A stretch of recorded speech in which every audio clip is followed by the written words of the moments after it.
the biggest human rights disaster that we're going to see in our lifetimes is like 10 to 15 years away, and people don't even realize it. No one is talking about it. Whether you think that humans are contributing to climate change or the climate is just changing because the planet's climate changes, it doesn't really matter. It's getting hotter. And India is getting way too hot to live in. Places like Delhi are already reaching top temperatures of like 125 degrees for prolonged periods of time. They're reaching the limit of human survivability already. Within the next 10 to 15 years, Indians are going to have to start moving. They're going to be displaced, and there's going to be death behind them, nowhere to go back to. And that number is only going to grow. And they're going to end up in Central Asia, which is politically super weird. They can't go to the Middle East because the Middle East has the same problem. Places like Pakistan are dealing with the same thing. There's no water, it's way too hot. They're going to end up at the border of Europe. Like 20 million Indians within the next 15 years are going to end up at the border of Europe. And as that is already a massive disaster, there's going to be 20 million more behind them. And don't forget, there's nowhere to go back to. It's death behind them. It's not like they're displaced by war and they can go back at a certain point. It's like you can't live there anymore. So you're talking about 10% of the Indian population. You're talking about 140 million people who are displaced and need to find a place to go. 13 million Syrians nearly crashed the EU. It is not going to be futuristic. It is going to be ancient. You are going to watch the most fucked up shit that humanity is even capable of, and you're not going to realize that it's coming. It is the biggest disaster we're looking at, and I don't know why no one is talking about it. તો એકદમ છે માલ લગાઈને આયો કે ચક્કર આવે પણ બહુ ઘરે રહી જાવ મેં પણ અમારા ઘરે પછી જોવી ને રોજે લાવી રોજે ખાવી એવી રીતનું અમારે ચાલે છે અમારે આવક ઓછી થઈ જાય બેન મટન બગડી જાય એટલે આવક ઓછી થાય એના લીધે એટલે ધંધો ઓછો થઈ જાય પૈસા ઓછા આવે એટલે ઘરમાં ખર્ચ કેવી ના કાઢું. When the mercury rises, vulnerable women like Kunwar face a dilemma: stay home and lose a day's income, or brave dangerous conditions to earn a living. Extreme heat is affecting women more than other groups. Women's health is being affected by extreme heat profoundly. Women's hands are burned, they have rashes 12 months out of the year, they have headaches, they have miscarriages. They are experiencing income loss because of these health effects and other aspects of extreme heat. The Self-Employed Women's Association, or SEVA, is testing parametric insurance that helps protect women when it's too hot to work outside. The extreme heat income microinsurance is a parametric insurance, and that means that it pays out when an event happens. And in this case, the event is extreme heat conditions. 21,000 women are taking part in the pilot, providing a lifeline to women like Kunwar. Did you see how hot it got in India? No. It's getting up to like almost 130 degrees in parts of India. No freaking way. The streets are melting. That's so scary. Yeah. It's not as bad as what's happening in Britain, though. Oh yeah, the UK. Dude, Did you heat see strokes that? over there. They had a heat wave coming. There's just like pictures of them just sweating, pouring water on their heads. It was literally 78 degrees. Fahrenheit? Yes. Come on. What are we doing? I will say they don't have AC though. Yeah, it's true. That's true. But still. What if all Indians moved to the UK? The UK's population would skyrocket from 67 million to 1.467 billion, making it the most populated country in Europe and second only to China globally. This would require over 400 million new homes, 100,000 new hospitals, and 3 million additional schools to meet the needs of the population. Currently, the UK's per capita GDP stands at £41,000, with a total GDP of £2.8 trillion. Following the migration, the economy could expand to over £9 trillion within a decade. Assuming migrants reach 50% of the UK's average productivity, per capita GDP could decrease to about £6,100 due to the population increase. Culturally, English would remain the most spoken language with 1.2 billion speakers, but Hindi and Bengali would gain prominence. Hinduism would become the majority religion, with the UK also hosting 230 million Muslims, necessitating 1.5 million new temples and 500,000 mosques. Now, Indians account for the third largest group of migrants who have crossed the English Channel in small boats so far this year. UK Home Office has reportedly told Times they believe that Indian students are using a loophole in asylum rules that allows asylum seekers to study in the UK and pay domestic rather than international fees. About 250 Indian migrants have arrived in UK in small boats this year. This comprises a fifth of total 1,180 migrants who have crossed the channel just this year. Over 233 Indian migrants crossed the channel in the first 9 months of last year. The surge has left Home Office scrambling to find out what is driving this. This has also prompted fears that thousands more will follow given the country's population of 1.4 billion. One theory being pursued is Serbia's visa-free travel rules for Indians, which UK Home Office believes is providing a gateway into Europe. Until the end of last year, all Indian passport holders were allowed to enter Serbia without a visa for up to 30 days. Home Office officials believe that the arrangement, which ended on January 1st, led to some Indians travelling onward into the EU and subsequently to the UK in small boats. Reports citing unnamed sources say that the rise can be attributed to Indian students choosing to travel to the UK via small boats, rather than applying for a student visa because it was cheaper.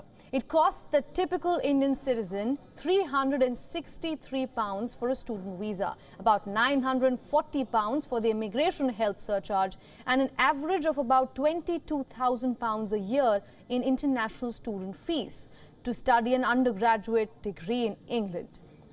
However, asylum seekers are able to study while their application is being processed. Some of them pay only domestic fees, which are frozen at about £9,250.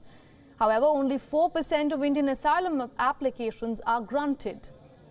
This means students using this route are likely to face deportation. Also, Indian citizens account for the largest number of migrants who And then the rest do not be fooled. Our brothers and sisters are being targeted and bombarded.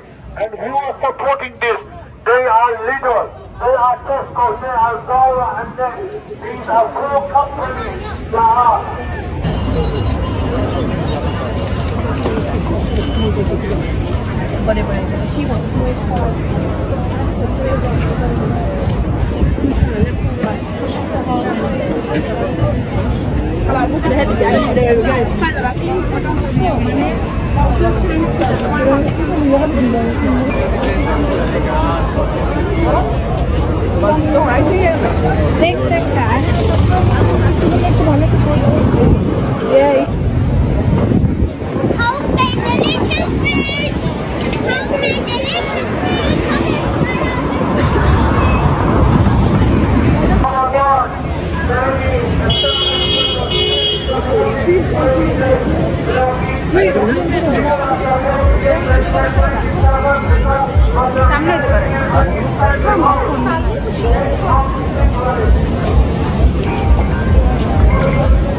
Make it two persons. ID proof one more arrange. Yeah, one more arrange, please. Ask them to come soon, huh?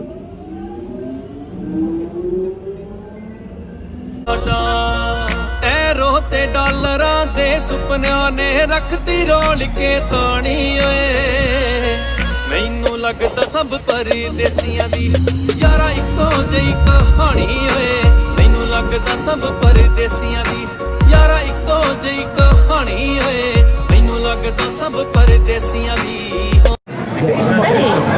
What culture would you identify yourself as? I'm Indian. Yeah. Are you proud of your Indian culture? Yeah, I would say I'm quite proud of it, yeah. Have you lived in the UK for your whole life? Mostly. I moved here when I was 4, so... Do you connect more with the British culture or the Indian culture? More British culture, yeah. Are you proud of the British culture? The question is, what is British culture? Yeah. So I'm unaware what British culture is, so I can't really... Do you feel alone in this country? Alone in this country? Race? No, because there's a community at home, so... What do you study? What's your occupation? I'm in college, so yeah. Politics, philosophy, and maths. Do you feel like your race is represented in that course? It's a fairly white college, so not in my college, but overall in the country, I'd say so. Do you feel it's relevant for your ethnicity to be represented in your course? In my courses, yeah, especially politics. So.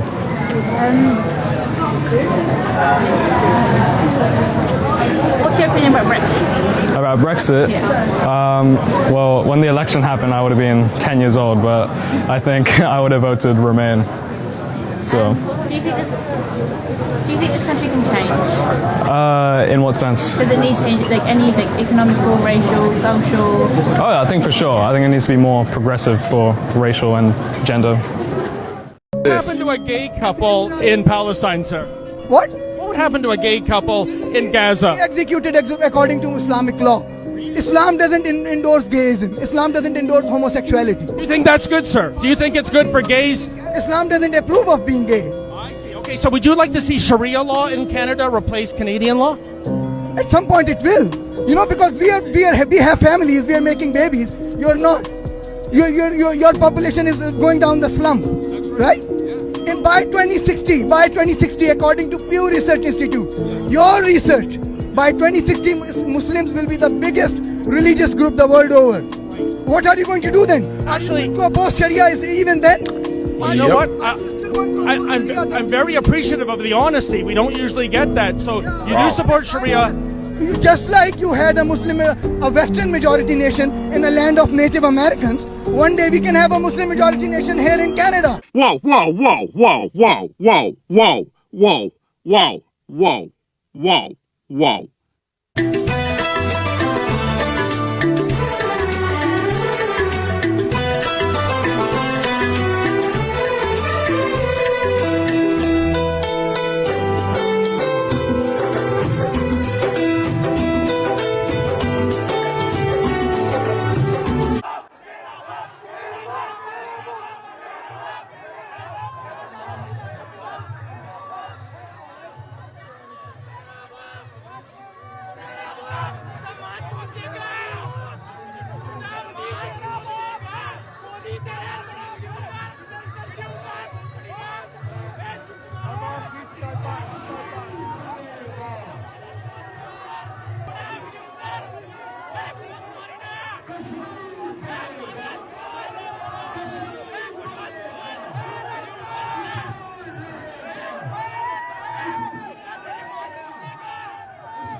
Every year, thousands of Indian men leave the fields of Punjab to try to make their fortune in Britain. They pay human traffickers thousands of dollars to smuggle them from India to the UK. When they arrive, this is what they get. Britain's economic downturn has left thousands of illegal workers in poverty. Hundreds are sleeping rough. I would rather God took me, then I'd be okay. For many, life on the streets is taking its toll. Where do you get the money from to buy shoplifting, outside very cold, I can't sleep if I don't smoke drugs. They're illegal, in Britain, and desperate to return home. But they're stuck in a bureaucratic no man's land. If all of England was Muslim, it would be a fantastic place to live. Oh, holy sh**. Why'd you say that? Are you mad? Do you know what that tells me? You haven't a clue about Islam. You think you know about Islam, and I'll be honest with you, if I believe what you believed, I would hate Islam like you. Do you want Sharia law? Do you know what Sharia law is? Yes, I do. Tell me. Suppression of women. Women would be like, it's just so anti... No. Forget your blasé. What is Sharia law? It's whatever rules you guys go by. No. Sharia law is the guidance from God Almighty for His creation. That's what we believe, yeah? Who would have thought that England would come to this, an English-speaking country? We now have Sharia law patrol car driving around certain parts of the country where the Labour constituency are approved by the Labour. Unbelievable. Sharia law patrol car telling people to go home, stop drinking, stop smoking, and that women shouldn't be out at a certain time. So the Muslims have bought the cars, have their signs all written all over it. Oh my God. And they are Sharia patrol car. How is this okay? Like, you can't tell people what to do, you know, like, this is an English country. How is this even allowed? That's what I'm still trying to wrap around my head. Like, Sharia patrol cars in the UK. What is going on? Because I still don't understand it. This is an English country. You can't come and tell people what to do. Ladies and gentlemen, I would now request the Consul General of Pakistan, Sardar Adnan Rashid, to hoist the Pakistani flag. Consul General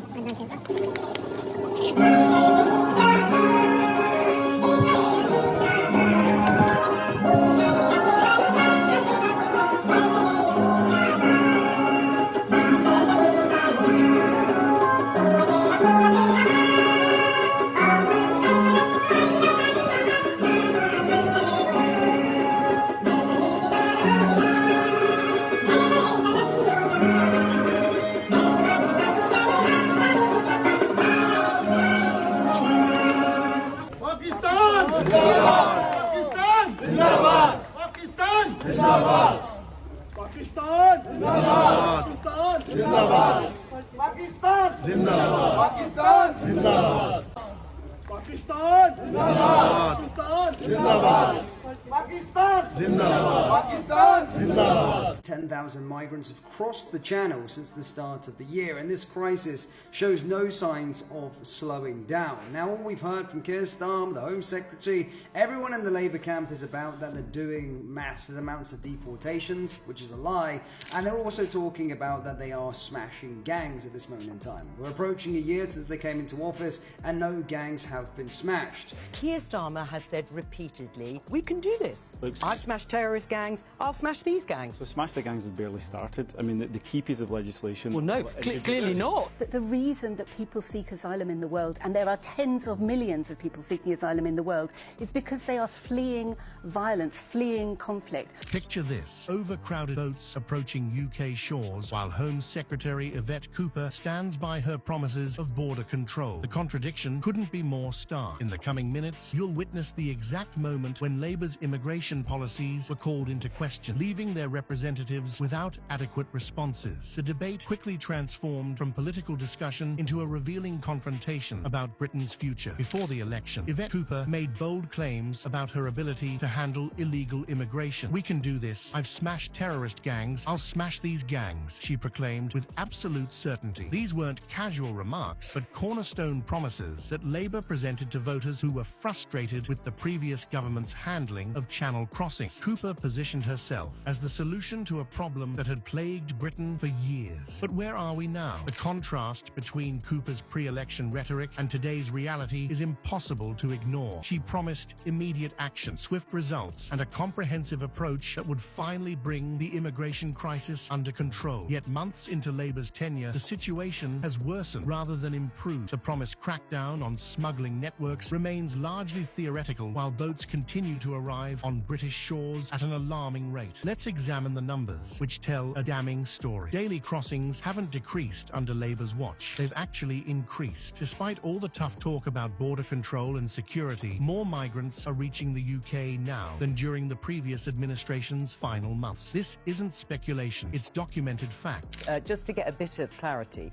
you'd expand the number of safe routes by, Absolutely. I don't know, and how many people, would you take everyone who comes from those countries once you've expanded the safe routes? Clearly, the UK can't provide asylum to everybody who seeks it. So where would you draw the line? When Cooper criticised her predecessors, she pointed to lower figures as evidence of failure. By her own standards, what does that make the current government's performance? Richard Tice's critique during the recent debate cut to the heart of the matter. He systematically dismantled the government's claims about smashing the gangs, pointing out that the key legislation needed hasn't even passed Parliament yet. How can you claim success when the tools you deemed essential aren't even in place. Tice highlighted that while enforced returns have increased by 21%, with approximately 24,000 returns, these numbers fall far short of what's needed to address the scale of the problem. Hang on, I've always supported the Ukrainian scheme. No, but more safe routes. We support refugees from one place and not from anywhere But you else. have to have a number, and interesting. Force is looking to recruit up to 200 officers from overseas. The initiative aims to fill urgent vacancies targeting experienced officers from the UK, Ireland and New Zealand. It's devastating. It's devastating potentially for our resources. Our goal is to attract 200 experienced police officers to consider South Australia as the new place to pursue their policing careers. While Keir Starmer smiles for the cameras, hundreds of UK police officers are quietly packing their bags for Australia. The South Australian Police Commissioner is actively recruiting British officers en masse, offering to pay for their permanent visas and family relocation costs. This isn't just a few disgruntled employees seeking better weather. Former Home Secretary Suella Braverman has confirmed what many suspected. UK policing is facing a full-blown crisis of confidence. We'll pay for the cost of permanent visas for you and your family. This is the second team we've sent to the UK, and the purpose of their visit is to meet face-to-face with people who are thinking about a career with South Australia Police. So far we have 4 courses in our academy made up of international and interstate police officers, and we are aiming for more courses right through the rest of 2025. When those sworn to protect a nation are fleeing in droves, what does that tell us about the state of our country? Behind the headlines of Starmer's supposed support for law enforcement lies a disturbing reality. British police officers are fleeing their posts in unprecedented numbers. What we're witnessing isn't merely a career change trend. It's a full-scale rejection of a system that has fundamentally broken its promise to those who wear the uniform. The transformation of policing from crime fighting to administrative paper pushing has reached crisis levels. Officers now find themselves chained to desks rather than patrolling communities. Their days are consumed by endless documentation, regulatory compliance, and bureaucratic procedures that keep them from the streets where they're actually needed.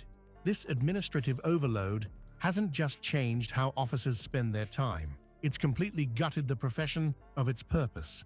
Perhaps more troubling is the sentiment among many departing officers that they're being muzzled by what they perceive as a woke anti-British agenda. These officers describe feeling systematically overruled by politicians and hamstrung by policies that prioritize political correctness over effective policing. Many report a constant fear that enforcing the law might result in disciplinary action if someone deems their methods politically insensitive. This creates a paralysis where officers second-guess every decision, rendering them ineffective in moments that demand decisive action. The psychological impact of this environment cannot be overstated. Officers join the force to protect communities, only to find themselves caught in an impossible triangle, criticized by the public they serve, abandoned by the government that employs them, and prevented from effectively doing the job they were trained to do.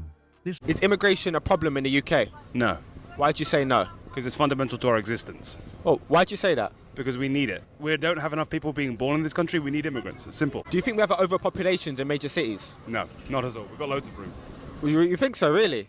Because everyone says that the UK is such a small thing, the country is individual small islands. Bringing more people here, we don't have the space for it. Like, do you have any thoughts on that? I think that's a lie. We have the green belt. The green belt is mostly empty space, and we've killed all the animals in it. We might as well build on it. We need houses. It's the fundamental thing that kills our country and kills our young people. We need to build houses. We need to make them so that people can buy them and own them and stop them being owned by landlords. Well, it's the fact. So I saw another stat on ITV that in the last 10 years, there's 6.2 million people on the waiting list for NHS, and 2 million children in poverty in the UK. That allegedly that is due to immigration. Do you have any thoughts on that? I think it's not due to immigration. Immigration is the reason our NHS works. The thing that causes that is governments deliberately underfunding and sort of underutilising the NHS for what it could really be. It's nothing to do with immigrants coming in. It's to do with it being badly managed and badly funded. What's an issue is immigration to you? Well, I can't get a job. They come to this country and they just get a job just like that. So when you apply, what do they say to you? Well, I've got a criminal record. Assault. Assault? Yeah. How long ago? Well, I've been out of prison now 3 years now. And so you blame immigrants rather than your criminal record. Crack before I serve my country, and I subscribe to that notion. What does that mean? Without incriminating myself, because I have never done anything of this sort, there is nothing that would make me sign up for Britain's military. A quick glance through Britain's imperial and colonial history will tell you that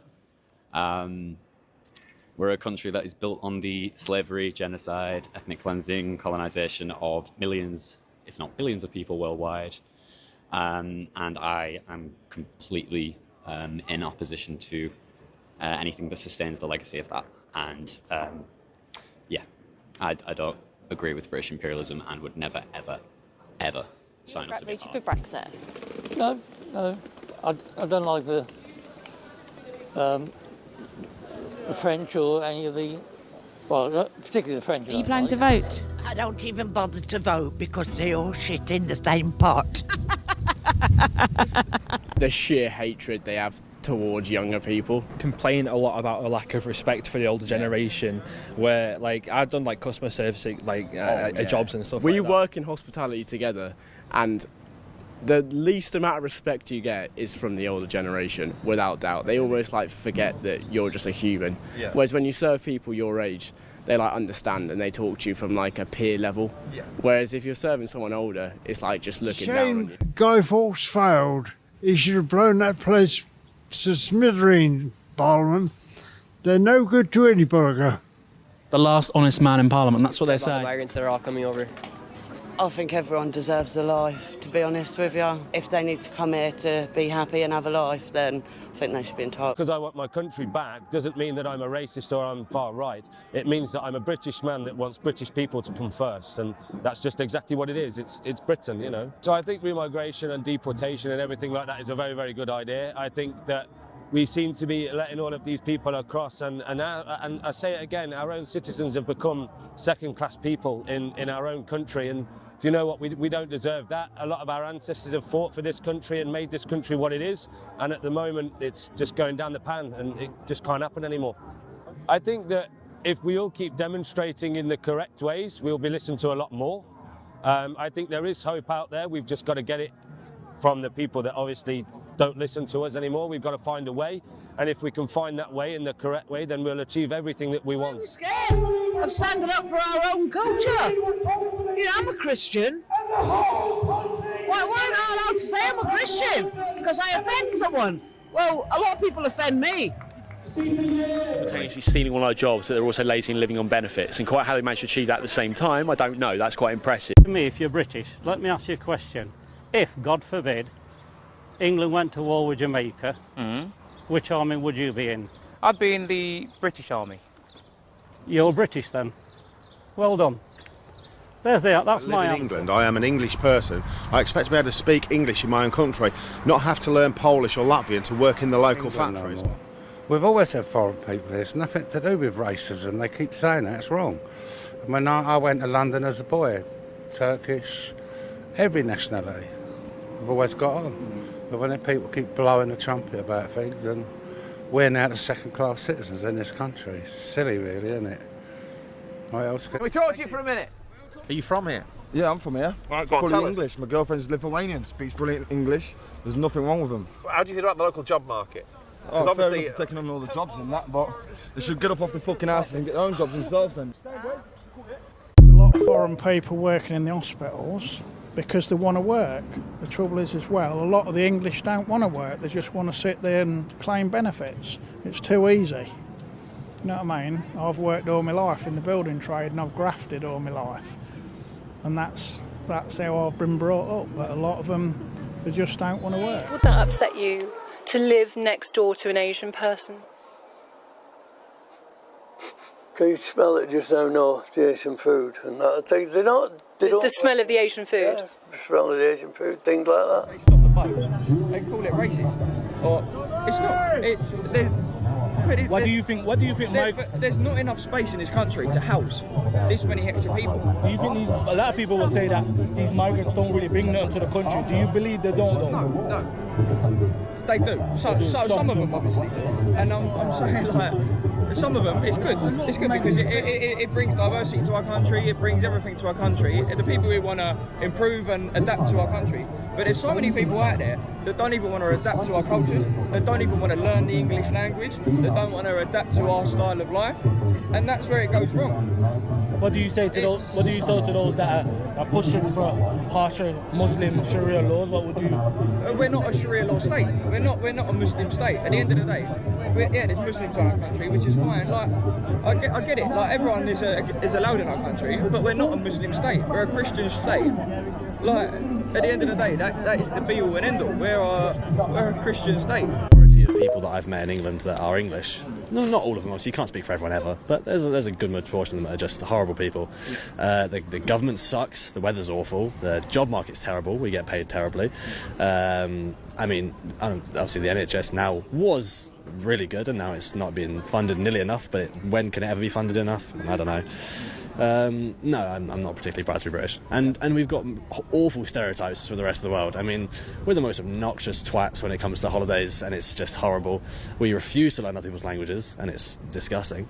No, I'd rather be French. They're pressuring us to learn about Islam and learn about the people that are coming over. I don't want to learn about that. I want to learn about my culture, my beliefs, and I'm proud to be English. Instead of teaching them Have they taught you about the Magna Carta? Yes, they did. Yeah. Have they taught you about the Bill of Rights? No, I don't remember that. Did you learn about the Battle of Agincourt? No. You don't know about the Battle of Agincourt? No. They're teaching us in school. They were teaching us about about Islam, about Prophet Muhammad, and all their ideologies. They barely covered Christianity at all. Did they tell you about how he was a warlord who brutally murdered people? No, they wouldn't say any of that. And when I tried to stand up and say that some of them things, I would get in trouble for it. They told you off? Yeah, I would get in trouble for it. I would get suspended from school because apparently I was being racist. I wasn't. I was just trying to, You're questioning an ideology. Yes, I was questioning the ideology, and in my opinion, it's not the right ideology. They're trying to take away my free speech in school. They're trying to silence me in school, to suspend me from school for, trying to stand up and discuss stuff about Islam, the wrongs of it. Because they only say, Islam's a peaceful religion. But if you look into their book, you will find out this is the end of the Western civilization. I hope so. Well, why do you hope so? Because it's toxic. It hasn't worked for the majority of the people in it for the last 500 years. That's interesting. Can you elaborate on that? I've never heard someone say that. Everyone always says that it's been great until like the last 3, 4, 5 years. So explain why you feel like it's not worked. It's a parasite that requires tremendous suffering for the majority of people living in some of the poorest conditions in the world in order to create a comfortable, luxurious life. But what that does more than anything is a human being was not designed for that kind of comfort or ease. It removes one of the most basic, fundamental parts of living your life, which is challenge, crisis.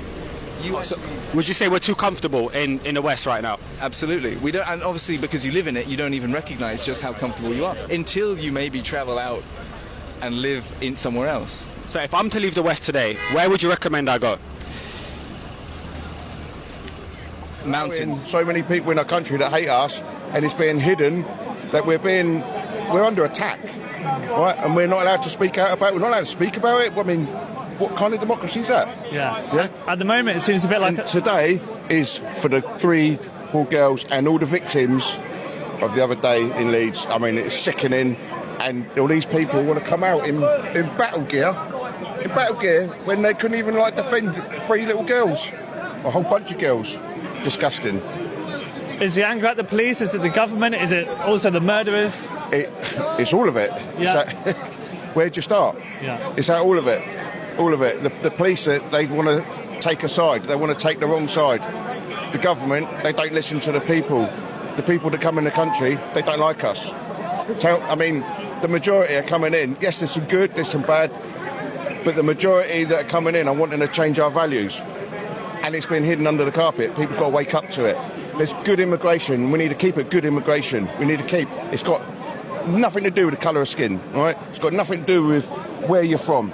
We want nice people that share our values and respect our values and want to come in our country and prosper, doing well, but not come here and take the mickey, take, and then want to destroy our country at the same time. It's got to stop.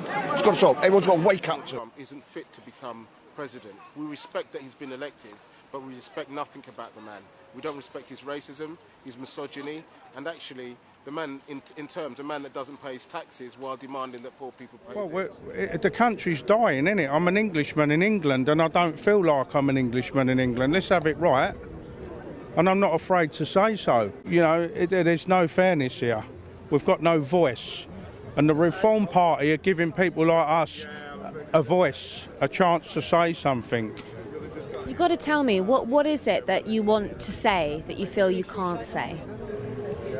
I just think there's got to be fairness across the board, you know. At the end of the day, I've got grandchildren, like I said, and the things they teach them in school and the brainwashing and the adverts on the telly, 30 years of brainwashing. What are they teaching them? Sexualisation and all sorts, you know, young kids talking about sex education.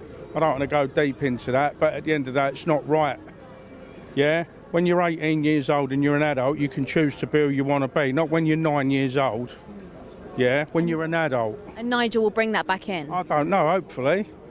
But I know that he's a man that speaks the truth and steps forward. We're just fed up.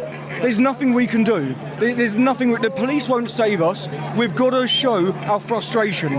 There's nothing else we can do. We're not being violent. People have just had enough. We love this country. Anybody who comes to this country, he has to respect the values, the people, and then abide the laws. What are the values? What are those values that you want people to respect? Yeah, I'm talking about the religious values. This country is a Christian country. It's not a Muslim country. They want to take over. It's not fair to give free houses for people who haven't even contributed a penny into the system. While we, the indigenous people working our pay taxes, we don't get that incentives. It should be British first. Foreigners not second. Vote for Labour. Starmer's attitude towards the Israel and Gaza conflict we think is appalling. The attitude towards not selling arms to Israel his attitude is appalling. We also think that his treatment of Diane Abbott is appalling, and just to sum up, he welcomes a politician that we know very, very well. Looking at our local television, we see Natalie Elphicke often on our local television, extreme right-wing, anti-immigrant, and Keir Starmer welcomes her with open arms into the Labour Party, and a black woman, the first black woman ever to represent Labour in the House of Commons, and he treats her appalling. In the end, you know, Britain is a capitalist country, and the capitalist media and capitalist politicians do control. And unfortunately, as we see, Brexit, you know, the media can be very, very powerful. Capitalist media, right-wing media can be very powerful, and people can vote for change, and look at what Brexit brought to them. So when they ask for reform, you know, be careful what you wish for. I'm 88. I've lived here all my life, and I remember all the shops down there. You could buy a suit, you could buy shoes, you could buy lovely furniture. All that's gone. So all you've got down there is foreign barbers, takeaways. That's all you've got. I counted up once that there were 16 takeaways or restaurants, whatever you want to call it, along Outham Street. And I'm going to tell you again, I call it Beirut.